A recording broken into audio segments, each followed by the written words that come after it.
Shopping with Ashley, she texted, and my stomach twisted before my brain could explain why. There was nothing strange about it. Emily and Ashley went shopping all the time, but that morning she'd left wearing the perfume she only used when we went out together.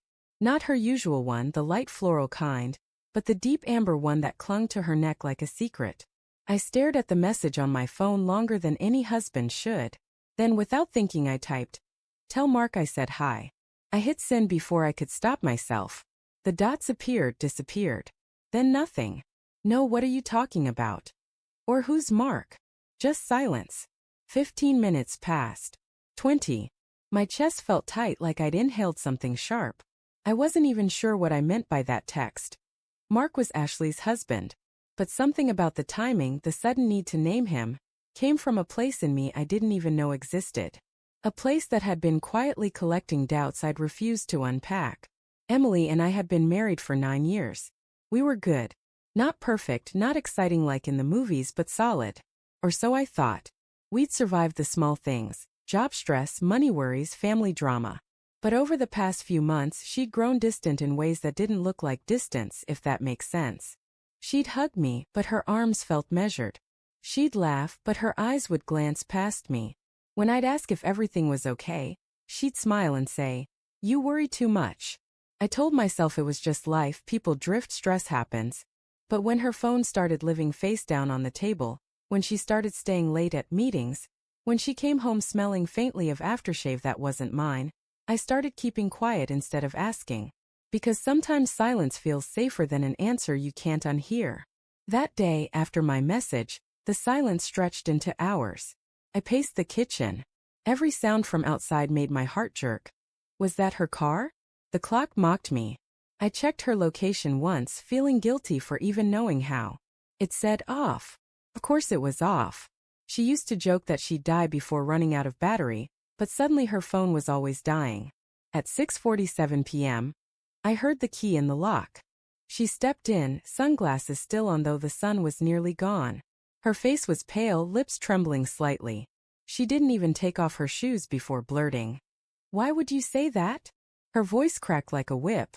I stared at her. "Say what?" "That text," she said, holding up her phone. "Tell Mark I said hi." What is that supposed to mean? I wanted to laugh or shout, or both. "It means exactly what it says," I replied. She blinked, eyes darting away. "Are you accusing me of something?" I didn't answer. Instead, I asked softly, "Were you with Ashley?" The pause was microscopic, but it was there like a skipped heartbeat. Then she forced a scoff.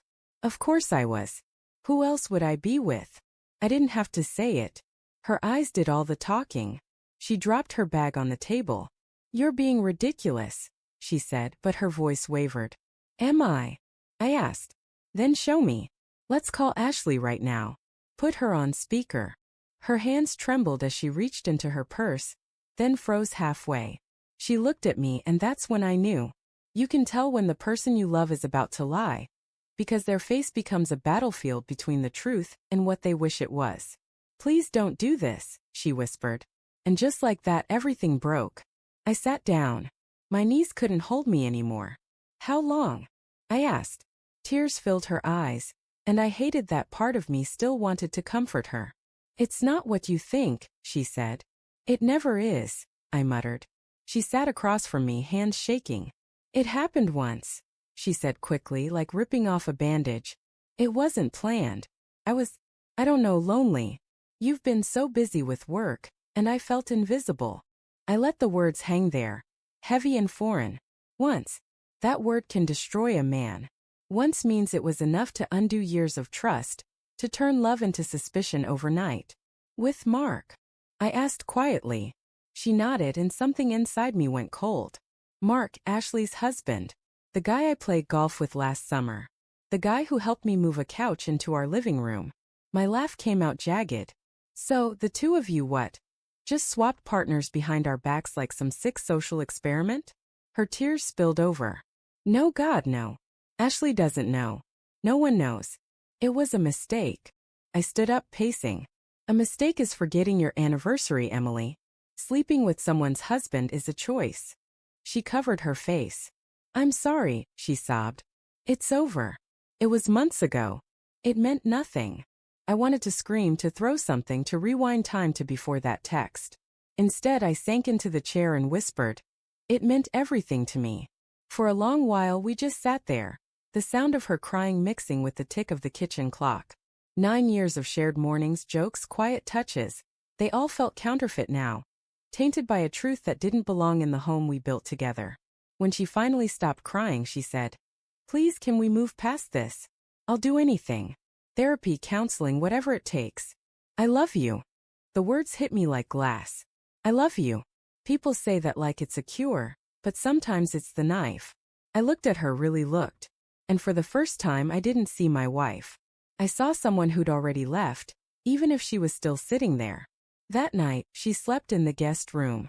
I lay awake staring at the ceiling, hearing every creak of the floorboards, every muffled sob through the wall. I replayed everything, her sudden interest in girls' nights. The new clothes, the way she'd smile at her phone. The truth had always been there, scattered in small moments I refused to connect. The next morning, she tried to make breakfast like nothing had changed. I watched her hands tremble as she flipped pancakes. "You don't have to do that," I said. She bit her lip.